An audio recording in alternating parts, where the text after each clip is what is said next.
Hello everyone, welcome to your YouTube channel Padhai mania. और आज हम आपके साथ लेकर आए हैं पॉलिटी की क्लास। भारतीय संविधान के वन लाइनर्स लेकर आए हैं जो आपके लिए बहुत इंपॉर्टेंट है UP junior added exam, JIC exam और असिस्टेंट प्रोफेसर एग्ज़ाम के लिए। आपको पता है कि जो जूनियर एडेड एग्ज़ाम है उसमें जो जीके का पोर्शन है उसमें आपकी पॉलिटी भी ऐड है, तो उसके लिए भी और सेकंड पेपर में जिनका एसएसटी है उनके लिए भी ये क्लास बहुत इंपॉर्टेंट है। चलिए वीडियो को स्टार्ट करते हैं। इसमें हमने आपके लिए वन लाइनर्स सेलेक्ट किए हैं पॉलिटी के। वन लाइनर्स के साथ साथ हम आपको एक्स्ट्रा भी कुछ नॉलेज देते रहेंगे और आप क्या करिएगा, साथ साथ इसे लिखते जाइएगा।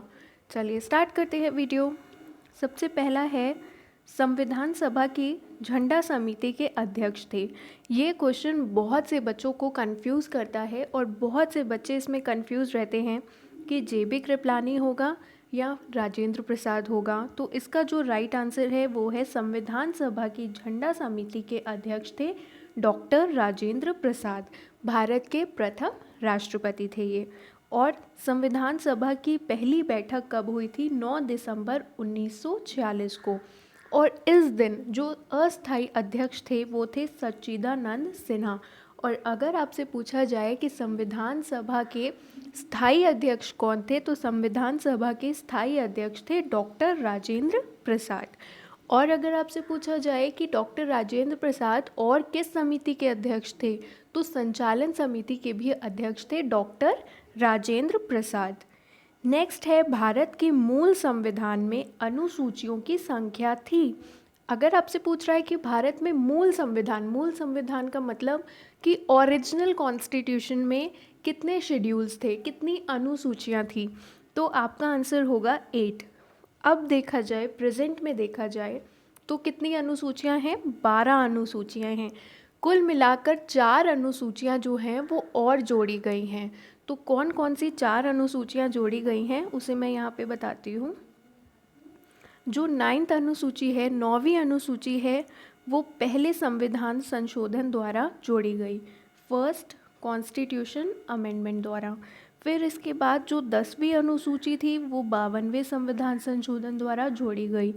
फिर 11वीं जो थी वो 73rd अमेंडमेंट एक्ट के द्वारा जोड़ी गई। और 12वीं अनुसूची जो थी वो 74वें संविधान संशोधन द्वारा जोड़ी गई। तो ये भी आपको ध्यान रखना है कि किस किस संविधान संशोधन द्वारा अनुसूचियाँ जोड़ी गई हैं। 9वीं अनुसूची पहले संविधान संशोधन द्वारा जोड़ी गई। 10वीं अनुसूची 52वां संविधान संशोधन 1985 के तहत जोड़ी गई। और 11वीं अनुसूची 73rd कॉन्स्टिट्यूशन अमेंडमेंट एक्ट 1992 के तहत जोड़ी गई। और 12th जो अनुसूची थी वो जोड़ी गई थी 74th कॉन्स्टिट्यूशन अमेंडमेंट एक्ट 1992 के तहत। चलिए नेक्स्ट देखते हैं, किस संविधान संशोधन द्वारा प्रस्तावना में समाजवादी, पंथ निरपेक्ष और अखंडता शब्द जोड़ा गया? तो संविधान संशोधन द्वारा प्रस्तावना में 3 शब्दों को जोड़ा गया था। वो 3 शब्द कौन कौन से थे? समाजवादी, पंथ निरपेक्ष और अखंडता। ये एक ही संविधान संशोधन द्वारा इन तीनों शब्दों को प्रस्तावना में जोड़ा गया था। किस संविधान संशोधन द्वारा? 42वां संविधान संशोधन 1976 में हुआ था। ये भी आप ज़रूर ध्यान रखना कि ये जो संशोधन था ये कब हुआ था? 1976 में हुआ था। क्या प्रस्तावना में संशोधन किया जा सकता है? तो हाँ, प्रस्तावना में बिल्कुल संविधान संशोधन किया जा सकता है, लेकिन किसी भी तरह से जो मूल भावना है या मूल ढांचा है उसको आप परिवर्तन नहीं कर सकते हो। तो प्रस्तावना में आपका संशोधन एक ही बार हुआ अब तक, और वो भी हुआ था 42वां संविधान संशोधन 1976 के द्वारा, जिसमें 3 शब्द समाजवादी, पंथनिरपेक्ष और अखंडता शब्द को जोड़ा गया। पंचायत चुनाव कितने अंतराल पर होते हैं? पंचायत चुनाव 5 वर्षों के अंतराल पर होते हैं, मतलब 5 इयर्स का गैप के बाद होते हैं। उच्च न्यायालय के न्यायाधीश की सेवानिवृत्ति की आयु क्या है? हाई कोर्ट के जो जजेस होते हैं उनकी जो रिटायरमेंट एज होती है वो कितनी होती है? तो वो होती है 62 ईयर्स, 62 साल।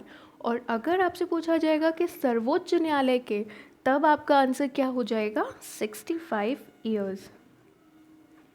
तब आपका आंसर क्या हो जाएगा? 65 साल। इसे भी आप ज़रूर ध्यान रखिएगा। हाई कोर्ट के जजेस की रिटायरमेंट एज होती है 62 और सुप्रीम कोर्ट के जजेस की रिटायरमेंट एज होती है 65 ईयर्स। राष्ट्रपति अपना त्यागपत्र किसको देता है? प्रेसिडेंट अपना रेजिग्नेशन लेटर किसको देता है? तो प्रेसिडेंट जो है वो अपना त्यागपत्र, राष्ट्रपति जो है वो अपना त्यागपत्र देता है उपराष्ट्रपति को। और अगर आपसे पूछा जाए कि उपराष्ट्रपति अपना त्यागपत्र किसको देता है, तो उपराष्ट्रपति भी अपना त्यागपत्र राष्ट्रपति को ही देता है।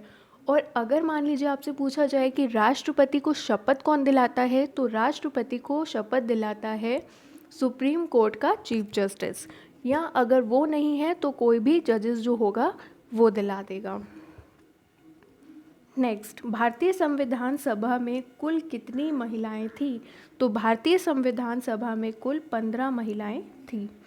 लोकसभा और राज्यसभा में महिलाओं के लिए कोई आरक्षण नहीं है। अगर आपसे पूछा जाएगा कि क्या लोकसभा और राज्यसभा में महिलाओं को आरक्षण मिलता है, तो नहीं मिलता है। लेकिन पंचायतों में, पंचायत चुनाव जो होते हैं उनमें महिलाओं के लिए कुछ सीटों का आरक्षण किया जाता है।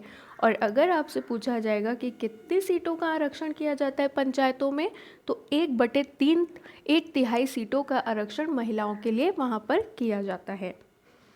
वर्तमान लोकसभा कौन से क्रम की है? तो वर्तमान लोकसभा 17वें क्रम की है। अगर पूछा जाएगा कि जो लोकसभा चल रही है प्रेजेंट टाइम में वो कौन से सीरियल नंबर की है या कौन से क्रम की चल रही है, तो 17वीं लोकसभा चल रही है।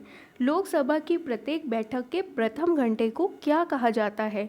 लोकसभा की जो पहली बैठक होती है उसका जो पहला आवर होता है या प्रथम घंटा जो होता है वो होता है प्रश्नकाल। इसके बाद एक आता है शून्यकाल। इसके बाद क्या आता है? शून्यकाल आता है। और अगर आपसे पूछा जाए कि शून्यकाल किस देश की देन है, तो वो भारत की ही देन है। मतलब इसे भारत ने ही मतलब कह सकते हैं कि बनाया है या इनोवेट किया है। नेक्स्ट, संविधान के किस अनुच्छेद में प्रेस की स्वतंत्रता का वर्णन है? प्रेस की स्वतंत्रता का वर्णन अनुच्छेद 19(1) क के तहत है। और 19 जो अनुच्छेद है उसमें क्या है? स्वतंत्रता का अधिकार के बारे में बताए गए हैं। और 19 जो आर्टिकल है, 19 आर्टिकल के तहत 6 जो है वो आप लोगों को फ्रीडम दी गई है। पहले 7 थी, लेकिन जो प्रॉपर्टी वगैरह थी वो भी इसमें से हटाकर तो कुल 6 जो है आपको फ्रीडम मिली हुई हैं इसमें। वित्तीय आपातकाल का संबंध किस अनुच्छेद से है? तो वित्तीय आपातकाल का जो संबंध है वो अनुच्छेद 360 के तहत है। और अगर ऐसा कोई भी प्रस्ताव होता है कि वित्तीय आपातकाल लगाना है, तो कितने मंथ्स में अप्रूवल लेना पड़ता है? 2 महीने के अंदर जो है वो आपको संसद से अनुमोदन लेना पड़ेगा। लेकिन अभी तक वित्तीय आपातकाल भारत में नहीं लगा है।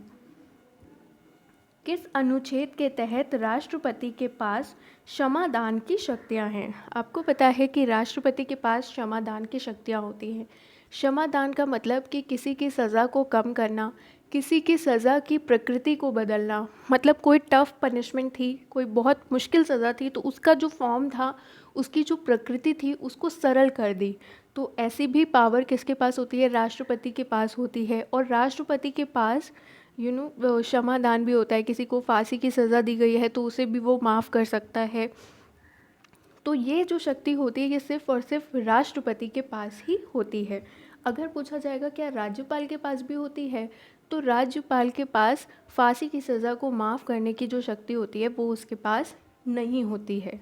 डेथ सेंटेंस को माफ़ करने की जो शक्ति है वो राज्यपाल के पास नहीं है। वो केवल और केवल किसके पास है? राष्ट्रपति के ही पास है। और राष्ट्रपति को किस अनुच्छेद के तहत मिली है? अनुच्छेद 72 के तहत।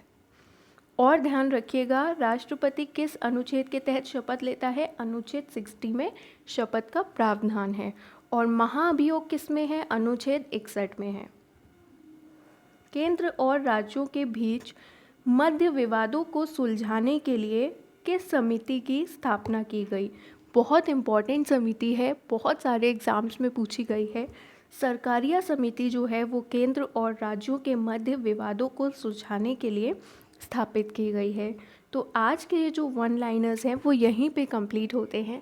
आप बताइएगा कि आपको ये वीडियो कैसी लगी और हम इसे आगे कंटिन्यू करें ना करें, आप मुझे ज़रूर बताइएगा। Thank you for watching the video.